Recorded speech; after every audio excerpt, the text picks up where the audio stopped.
UP के CM Yogi Adityanath आज Singapore दौरे पर जाएंगे। योगी 23 से 24 फरवरी को सिंगापुर में रहेंगे। इसके बाद वो जापान रवाना हो जाएंगे, जहां 26 फरवरी तक उनका दौरा है। सीएम योगी विदेशियों को प्रदेश में निवेश और आकर्षित करने, औद्योगिक सहयोग बढ़ाना और अंतर्राष्ट्रीय साझेदारी को मजबूत करने के प्रयास में जुटे हैं। मुख्यमंत्री योगी आदित्यनाथ एक बड़े अभियान के लिए सिंगापुर और जापान का दौरा करेंगे।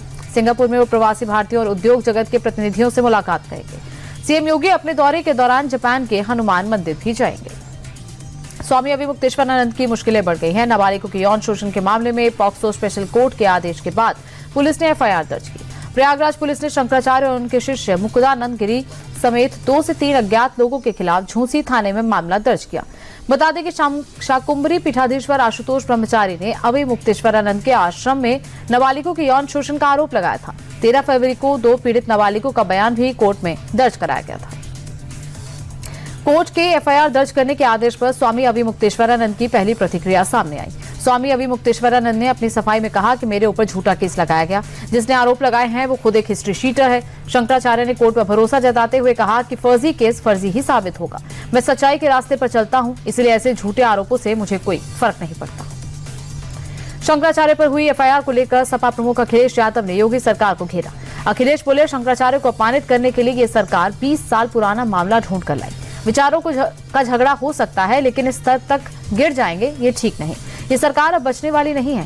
सीएम के वस्त्र से धोखा खा रहे हैं। गीता में कहा गया है कि माया में रहकर माया से दूर रहे वो योगी होता है। अखिलेश पीडीए को लेकर भी बोले। उन्होंने कहा कि जैसे जैसे पीड़ा बढ़ रही है, पीडीए भी बढ़ रहा है। जम्मू कश्मीर के किश्तवाड़ में एक बार फिर आतंकियों से मुठभेड़ शुरू हो गई है। सुरक्षा बलों ने एक आतंकी को मार गिराया।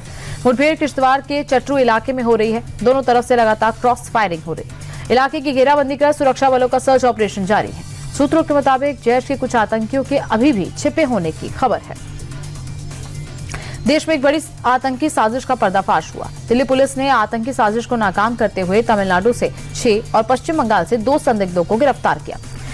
पकड़े गए संदिग्ध आईएसआई और बांग्लादेश के आतंकी संगठनों की शय पर आतंकी हमले की साजिश रच रहे थे। संदिग्धों में बांग्लादेश के नागरिक भी शामिल हैं। पुलिस ने 8 मोबाइल और 16 सिम कार्ड जब्त किए हैं। पुलिस के मुताबिक इन्हीं संदिग्धों ने दिल्ली में फ्री कश्मीर के पोस्टर्स भी लगाए थे। पाकिस्तान ने आज तड़के अफगानिस्तान सीमा से सटे इलाकों में एयर स्ट्राइक की, जिसमें उसने आतंकी ठिकानों पर कार्रवाई करने का दावा किया।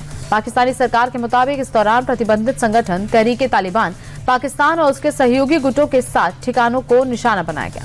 रिहायशी इलाकों में बमबारी में 17 अफगान नागरिकों की मौत होने की खबर है। हालांकि अभी अफगानिस्तान की कोई प्रतिक्रिया सामने नहीं आई। पाकिस्तान के हमले के बाद अफगानिस्तान एक्शन में है। काबुल और कंधार में पाकिस्तान को लेकर अहम बैठक हो रही है। अफगान तालिबान के करीबी सूत्रों ने कहा कि वो पाकिस्तान के हमलों का आकलन कर रहे हैं और सही समय पर इस अटैक का जवाब दिया जाएगा। अफगानिस्तान का कहना है कि पाकिस्तान ने युद्ध विराम को तोड़ा है, उसके हवाई क्षेत्र का उल्लंघन किया। ऐसे में तालिबान को पाकिस्तान के खिलाफ जवाबी कार्रवाई करने का पूरा अधिकार है। अमेरिकी सुप्रीम कोर्ट से झटका लगने के ठीक 24 घंटे बाद डोनाल्ड ट्रंप ने एक बड़ा फैसला लिया। ट्रंप ने ग्लोबल टैरिफ को 10% से बढ़ाकर अब 15% कर दिया है। ट्रंप ने कहा कि कई देश अमेरिका का फायदा उठा रहे थे, जिसे अब बर्दाश्त नहीं किया जाएगा। हालांकि उन्होंने साफ किया कि भारत के साथ हुई ट्रेड डील में कोई बदलाव नहीं होगा। ये नया टैरिफ 24 फरवरी से लागू होगा। ट्रंप ने कोर्ट के फैसले की आलोचना करते हुए इसे देश के लिए कलंक बताया और कहा कि वो झुकने वाले नहीं हैं।